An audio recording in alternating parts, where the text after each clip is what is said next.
warahmatullahi wabarakatuh.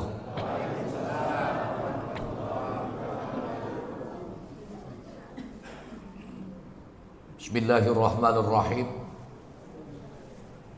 Alhamdulillahi rabbil alamin. Thumma alhamdulillahillazi bi ni'matihi tatimmus shalihat wa bi dzikrihi tatanazzalur rahmat. Ashhadu an la ilaha illallah wahdahu la syarika lah al-muttasifu bi jami'il kamalat. Wa ashhadu anna sayyidana wa nabiyyana Muhammadan abduhu wa rasuluhu afdalul mahluqat. Allahumma salli wa sallim wa barik ala sayyidina Muhammad allazi akramahu Allahu bil khususiyat wa ala alihi wa ashabihi zawil maqamatil aliyat. Rabbi shrah li sadri wa yassir li amri wahlul 'uqdatam min lisani yafqahu qawli saddid lisani wahdi qalbi bihaqqi habibin nabi sayyidina Muhammadin sallallahu alaihi wasallam. Amma ba'du. Yang sama-sama kita hormati, yang kita muliakan para alim ulama, para asatizah, tokoh sesepuh masyarakat, qari kita yang tadi sudah melantunkan bacaan ayat suci Al-Quranul Karim, Ustadz Ki Agus Rian Wijaya, para orang tua kami, para sesepuh kita yang sempat hadir pada malam hari ini, yang tanpa mengurangi rasa ta'zim dan hormat tidak kami sebutkan satu persatu, tapi mudah-mudahan kita semua pada malam hari ini mendapatkan nazar, mendapatkan pandangan rahmat Allah Subhanahu wa taala. Bapak-bapak, ibu-ibu, hadirin wal mustami'in al-kiram rahimakumullah, terkhusus ketua dan seluruh pengurus dan panitia peringatan Isra wal Mi'raj Nabi Muhammad sallallahu alaihi wasallam Masjid Zaidin, tanpa terkecuali. Terlebih dahulu, selaku insan yang beriman, mari kita tidak jemu mengkhususkan rasa syukur hanya kepada Allah Subhanahu wa taala atas begitu banyak nikmat dan karunia Allah yang masih kita rasakan sampai saat ini. Kita masih ditakdirkan Allah dapat meringankan langkah, meluangkan waktu untuk hadir pada rangkaian peringatan Isra wal Mi'raj pada malam hari ini, di malam yang ke-12 di bulan Rajab 1446 Hijriah.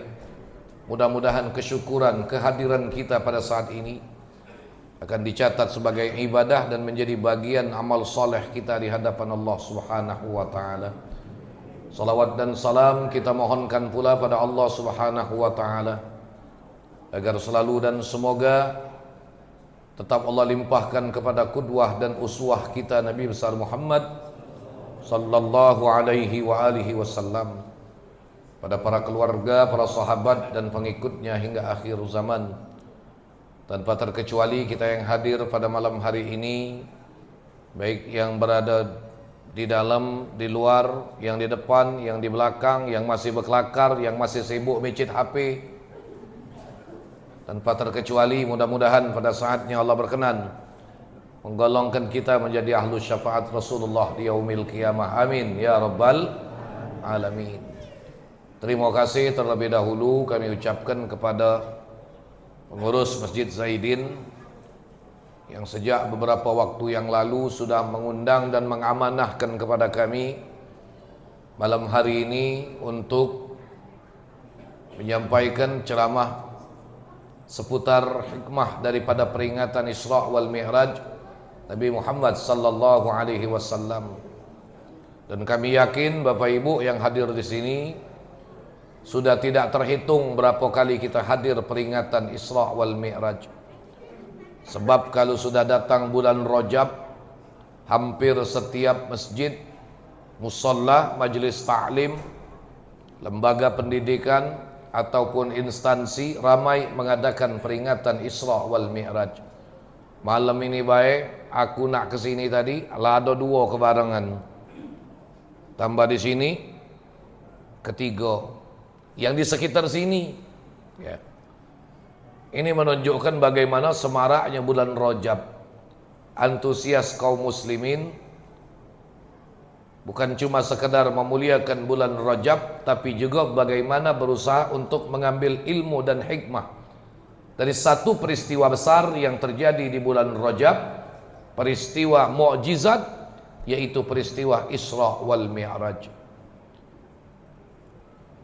Isra artinya perjalanan horizontal, perjalanan datar. Mi'raj artinya perjalanan vertikal, dari bawah naik ke pucuk. Bukan singkat-singkat Bapak Ibu, jaraknya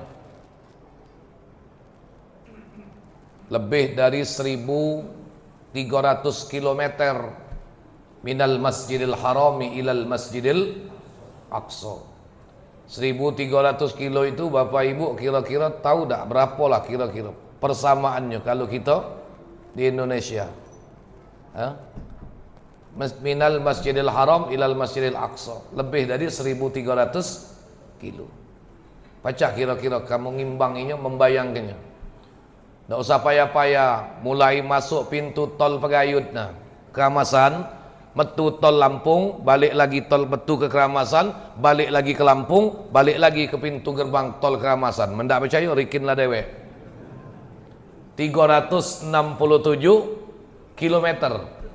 Itu rekinan yang tertulis di angko sepanjang jalan tol, ya.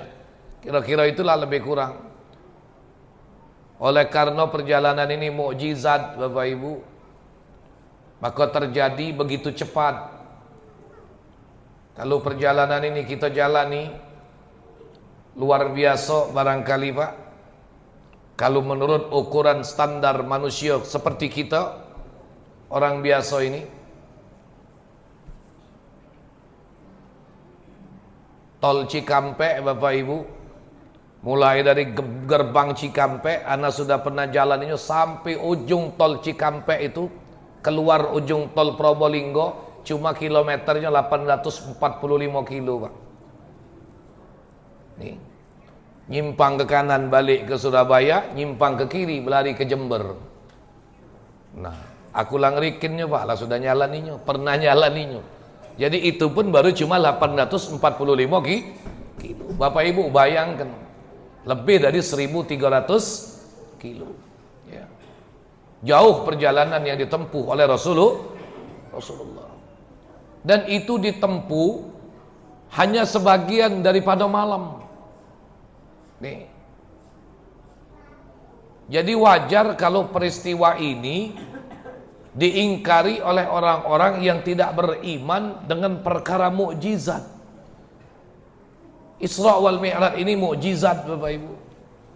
Banyak nabi yang Allah karuniai mukjizat, tapi tidak sehebat seluar biasa mukjizat yang Allah khususkan kepada Nabi kita Muhammad sallallahu alaihi wasallam. Nabi Ibrahim alaihi salam mukjizatnya hebat Pak. Ketika dibakar oleh Raja Namrud, habis kayu bergunung-gunung, jangankan mati, hangus pun tidak. Apa kata Allah? Qul ya naru kuni bardan wa salaman ala Ibrahim. Api, tenangkan, sejukkan atas hambaku Ibrahim. Bukan sehari dua hari Bapak Ibu, Nabi Ibrahim itu dibakar. Dalam satu riwayat 4 bulan lamanya Nabi Ibrahim itu dibakar oleh Raja Namrud di dalam kobaran api. Tapi disinilah kita melihat bagaimana peristiwa mukjizat kebesaran Allah yang Allah khususkan kepada Nabi Allah Ibrahim alaihissalam. Begitu juga dengan Nabi Allah Musa alaihissalam. Dengan tongkatnya, kalau kita pikir apalah artinya sebatang tongkat, tapi Laut Merah pacak terbelah dua. Kalau tungkat itu masih ada, alang kelemaknya, nyebrang benar kita ke Melogan. Era. Gebuk ke laut situ ya. Pacak nyerbang, jalan kaki ke Merogan. Nih. Luar biasa. Maka itu kalau dalam kajian tauhid, perkara mukjizat itu min mawaqifil uqul an idraki haqiqatiha. Perkara di mana akal manusia akan sampai kepada titik lemah, tidak sanggup untuk menguraikan hakikat rahasianya. Kenapa? Karena dengan kebesaran Allah Subhanahu wa taala tidak ada mampu manusia untuk mengukur kebesaran Allah Subhanahu wa taala. Baru sebagian kebesarannya sudah sedemikian hebatnya. Maka tidak ada kalimat yang lain yang mesti kita ucapkan ketika kita menyaksikan begitu hebatnya kebesaran Allah, melainkan kita bertasbih subhanallah. Ini luar biasa. Begitu juga dengan Nabi Allah Sulaiman alaihi salam, ketika didatangkan oleh Allah Subhanahu wa taala karunia, dapat kekuasaan, dapat kerajaan, punya harta kekayaan yang berlimpah. Padahal begitu hebat perjuangan Nabi Sulaiman alaihi salam, Bapak Ibu. Kira-kira Bapak Ibu kepengen tak punya harta sebanyak Nabi Sulaiman? Siapa nyawa pengen? Buntu lagi jarang ke masjid, apa lagi berduit? Ya. Kita hidup ini mesti bersyukur. Kalau ditentukan Allah kondisi hidup seperti ini, nikmati, syukuri. Kaya berduit itu bukan tujuan hidup, Bapak Ibu. Soge berduit itu sudah bagian. Sudah nasib. Lah sudah ketentuan. Aku dah lega tegak sini. Dah. Iya. Nah, luas. Yeah. Perkara urusan kaya itu sudah ketentuan ketentuan Allah. Nah, itu. Lah, berapa banyak wong minta kaya Bapak Ibu sampai mati tak kaya-kaya. Benar kira-kira? Nah, tapi ada wong tidak pernah bermimpi jadi wong kaya, Pak. Cuma gara-gara Bapak Ibu hadirin sekalian, asbabnya musim cabai mahal, kebetulan dia nyimpen stok cabai dalam jumlah yang banyak. Ini fakta, Pak. Ketika merantau ke Palembang, jualan cabai nyumpuk-nyumpuk pasal 16. Dacing lagi dak kate, terpal semeter kali semeter setengah. Takarannya wadah canting puan. Ya. Tahu nang canting puan? Bahasa Cina itu. Canting puan, ya. Nah, takdir Allah berlaku. Saat itu cabai langka. Kebetulan dia nyimpen cabai dalam jumlah banyak. Tahu-tahu harga cabai naik berkali-kali lipat. Asbab rezekinya tadi nak jadi bertambah, Bapak Ibu. Dari sini mulai ngembangkan usaha, ditakdirkan Allah usahanya berkembang, akhirnya jadi wong berduit. Kita ni jadilah segala wirid lah dibaca nak berduit, masih buntu mah inilah. Jadi sudahlah, ya. Nak wirid apa Ustaz? Yang make wirid, make doa itu Bapak Ibu, kalau wong yang sudah tidak tergiur lagi dengan materi, levelnya sudah level makom tajrid, bukan kita level makom kasab. Kalau kita ini makom kasab, makom usaha, makom ikhtiar, makom sabab yang mesti kita jalani. Berbeda dengan mereka yang sudah sampai di makom tajrid. Makom tajrid itu kalau dalam kajian ulama sufi itu sudah tidak lagi melewati asbab, sudah tidak lagi melewati ikhtiar, tapi dia dicukupi oleh Allah dengan berbagai macam cara. Allah mencukupinya dengan berbagai macam jalan rezeki yang tidak pernah dia sangka. Ini wali, Pak. Ya. Wali. Ngerogoh kocek nah, duit tak katik, baca ado. Yang kabul model itu tuh uang yang sudah nandak lagi dengan duit. Kalau gai kita ini ngesok ke ponjen lagi masih kurang. Tahu ponjen bahasa Perancis. Itu ponjen. Maka ada cerita Syekh Ibrahim bin Adham, Bapak Ibu. Suatu ketika beliau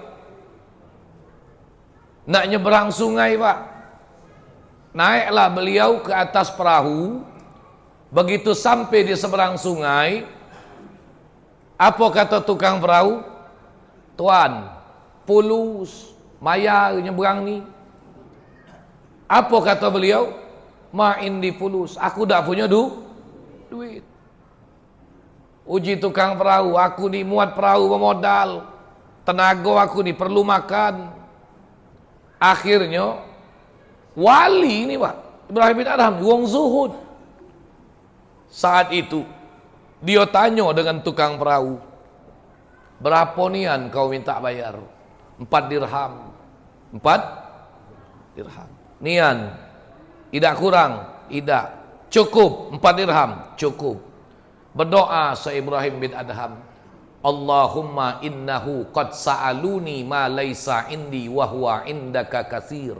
Ya Allah, sesungguhnya dia minta kepada aku sesuatu yang aku tak punya. Wa huwa indaka katsir, dan sesuatu itu ya Allah di sisimu sangat banyak, tidak terhingga. Bismillahirrahmanirrahim. Ngerogoh kocek, Pak. Diawasinya gai tukang perahu. Berapa kau minta? 4 dirham. Tidak kurang, tidak. Bismillah. Kapan dibuka? Cukup 4 dirham. Tidak lebih.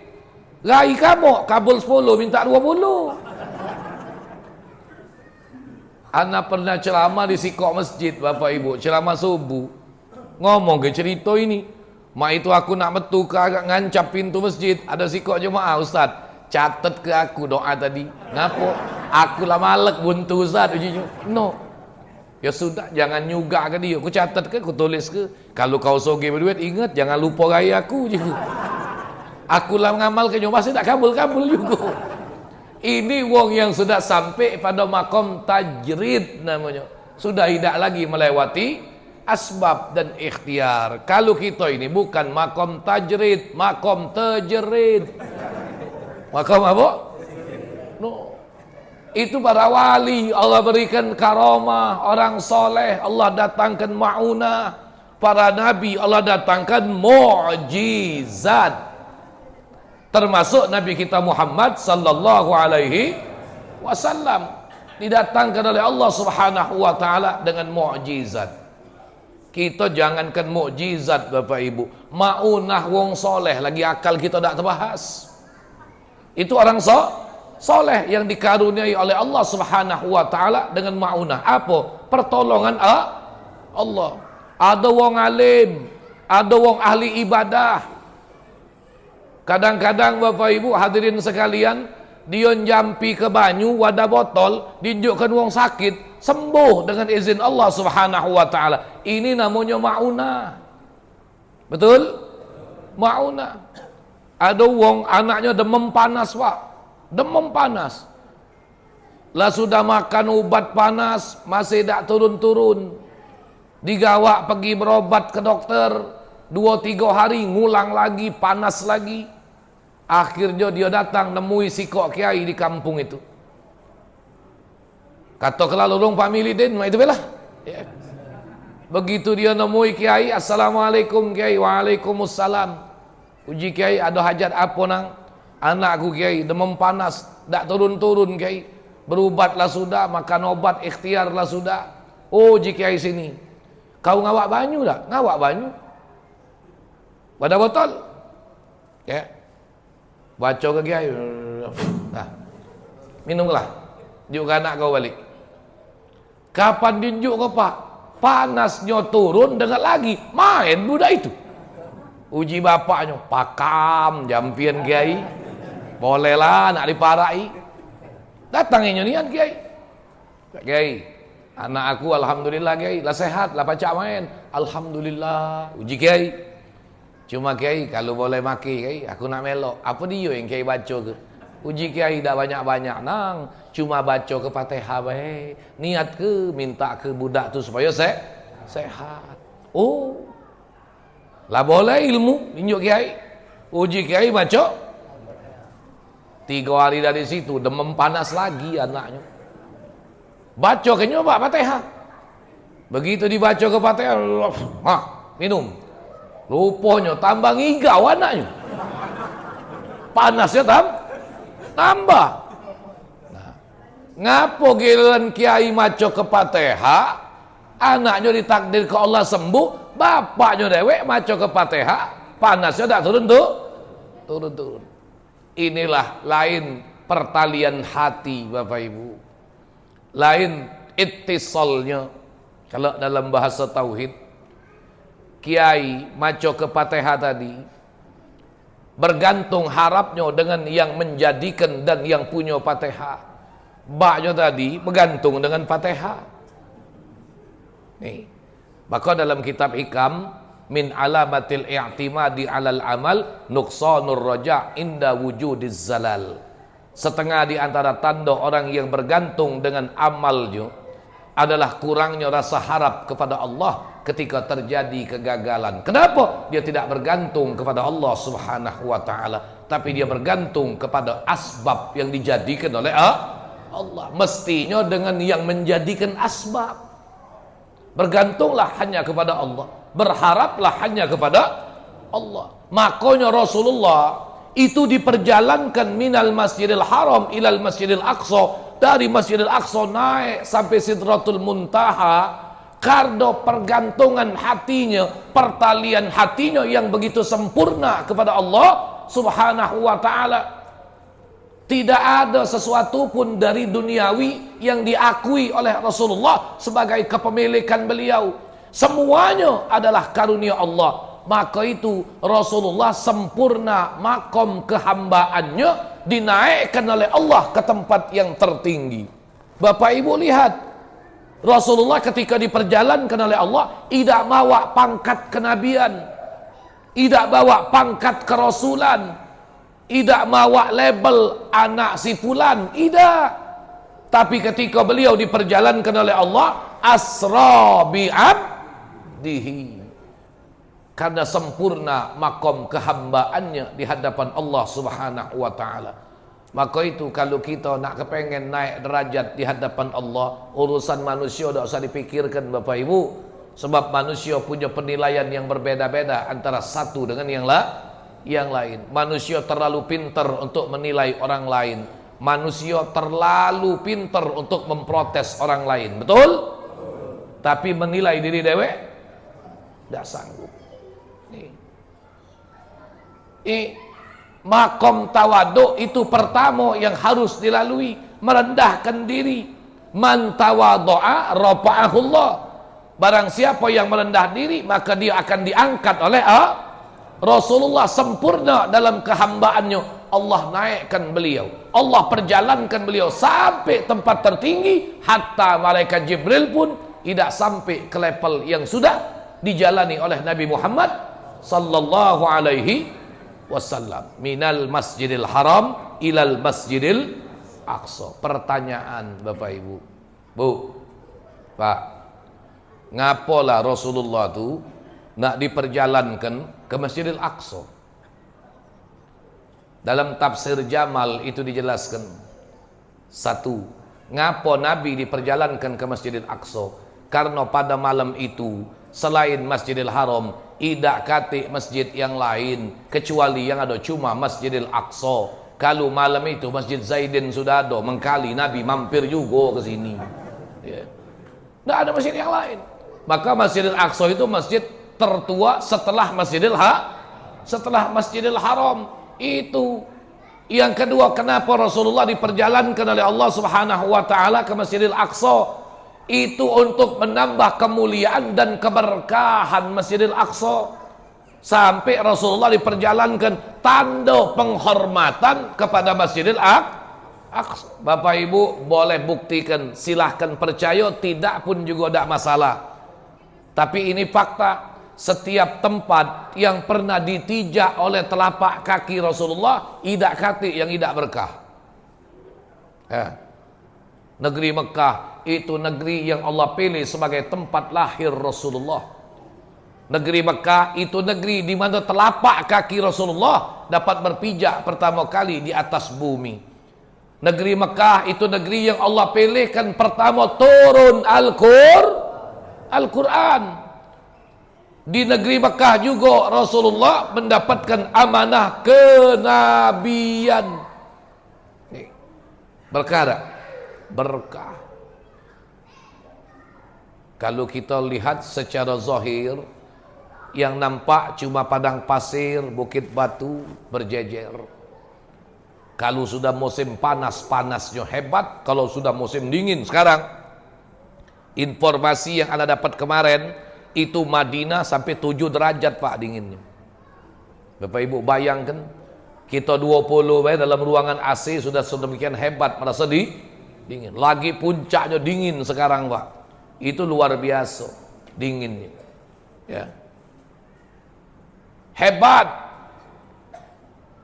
Tapi siapa sangka di bawah negeri itu baru Allah lebihkan satu macam nikmat, kayanya sudah luar biasa. Baru dinju Allah Ta'ala minyak sudah soge berduit negara Arab. Benar. Nih. Dulu sampai-sampai Bapak Ibu hadirin sekalian, lebih mahal banyu dari minyak. Tuh. Saking makmurnya. Indonesia segala minyak ada, tapi perasaan gue ngapo cak tak kayo-kayo. Indonesia nih minyaknya dari bawah, dari pucuk ngalir kalau lah, dari pucuk minyak kelapa, dari bawah minyak minyak bumi. Ya. Bapak Ibu masuklah ke dalam supermarket, masuklah ke dalam toko obat di Mekah itu, segala macam minyak, teko minyak gosok gambar Mamang Kumis yang botol kuning dari Indonesia lagi ada. Minyak angin, minyak kayu putih, ada gak? Ada gak? Begitu dijingok dari mana? Made in Indonesia, buatan Indonesia, segalanya ada. Tapi di negeri Mekah baru satu macam nikmat yang dilebihkan oleh Allah di tanah Arab itu Pak, kayonya hebat luar biasa. Bu Pak, wong Mekah kayo-kayo Pak, kayo-kayo. Kalau sudah sedekah bukan becak gitu Pak, sekali sedekah buah-buahan pakai mobil truk. Lembang di siapa? Toke buah berduit. Ada sekali sedekah buah pakai mobil fuso. Sekali bagi buah-buahannya pakai mobil truk. Bagi nasi kotak Bapak Ibu pakai mobil box besar itu. Ya Allah haji, ya Allah haja, ta'al hina kullu majanan. Cepatlah haji haja, galo-galo gratis. Dibagi-bagikan, bukan sikok dua wong kayo Pak, hampir rata-rata wong kayo Mekah kalau sedekah dahsyat hebat Bapak Ibu. Cuma-cuma gratis tinjuk nasi kotak, tapi Bapak Ibu tahu 60% lebih yang melok antrian itu gai wong Indonesia kan lo. Oh dasar nak nyari lokak mana gratis tu lah. Nih jadi kita bici melok antrian, iya mumpung gratis tambang gai. Sepanjang jalan, apalagi Ramadan, yang ini bagi Quran, yang ini bagi jus, yang ini bagi buah, yang ini bagi nasi mandi, lauknya kambing, lauknya ayam. Subhanallah. Allah kehebat-hebatnya mereka sedekah Pak. Kalau menjelang buka itu Bapak Ibu, yang kami pernah temukan, hampir setiap toko jual makanan itu narik ke kita. Selagi tokonya masih kosong, suruhnya kita masuk, berbuka di tempat dia. Subhanallah. Ini kayo kak? Kayo. Berkah tak? Berkah luar biasa. Bapak Ibu jangan membayangkan cuma sekedar Mekah itu wilayah Masjidil Haram. Kalau Bapak Ibu pergi ke Taif, subhanallah, itu negeri yang makmur. Sekarang lagi viral di Taif. Anda sering bawa jemaah pergi ke Taif Pak. Itu ada tempat tanam-tanaman, tempat sayur-sayuran, anggur Taifnya ada. Luar biasa Bapak Ibu hadirin sekalian. Tempatnya sejuk. Kalau kamu pernah ke puncak Bandung, kira-kira itulah Pak kondisinya. Dingin, walaupun cuacanya matahari panas terang, tapi sejuknya angin luar Luar biasa. Ini tempat yang dulu ketika Rasulullah berdakwah, Rasulullah dihujat, dicaci maki, Rasulullah dilempar sampai kaki Rasulullah berdarah. Tapi Rasulullah berikan mereka balasan doa terbaik. Allahumma hdi qaumi fa innahum la ya'lamun. Ya Allah, berikan kaumku petunjuk karena mereka adalah orang yang tidak tahu, ya Allah. Kata malaikat Jibril, ya Rasulullah, andai setetes darahmu menyentuh bumi Taif, sungguh negeri Taif akan kubolak-balikkan untuk kuhancurkan. Jangan Jibril, kata Rasulullah. Kenapa? Aku melihat akan datang cahaya-cahaya ilmu bermunculan dari negeri Taif. Aku akan melihat bagaimana orang-orang ahli ibadah akan lahir dari negeri Taif. Mereka jauh dari nilai-nilai kemusyrikan, mensekutukan Allah Subhanahu wa taala. Dan subhanallah, kebetulan anak di rumah, Bapak Ibu, ada majelis kami baca kitab Syiarus Salikin Syekh Abdul Somad Al-Palembani. Ternyata pada bagian akhir kitab itu, di juz yang keempat, Syekh Abdul Somad Al-Palembani menjelaskan, aku tulis, aku khatamkan kitab ini di negeri Abdullah bin Abbas, di kota Taif yang diberkahi oleh Allah Subhanahu wa taala. Ternyata Syekh Abdul Somad Al-Palembani juga pernah tinggal di negeri Taif. Nih, negerinya berkah, subur, hebat, luar biasa. Bunga-bunga tumbuh dengan begitu banyak warna-warninya. Cuacanya yang dingin dan sejuk, subhanallah, luar biasa Bapak Ibu hadirin sekalian. Makanya orang sekarang kalau berhaji berumrah, Bapak Ibu, ada city tour jalan-jalan ke kota Taif. Jarak sekitar 80 kilo cuma dari kota Mekah. Makmurnya, suburnya luar biasa. Nih, negeri Madinah itu negeri yang juga pernah ditijak Nabi, bahkan menjadi tempat pilihan Allah sebagai tempat tinggal terakhir Rasulullah. Berkah dulu sebelum Rasulullah hijrah ke Madinah, itu negeri menjadi tempat wabah penyakit. Tidak ada orang yang mau datang ke bumi Thaibah, ke Yasrib.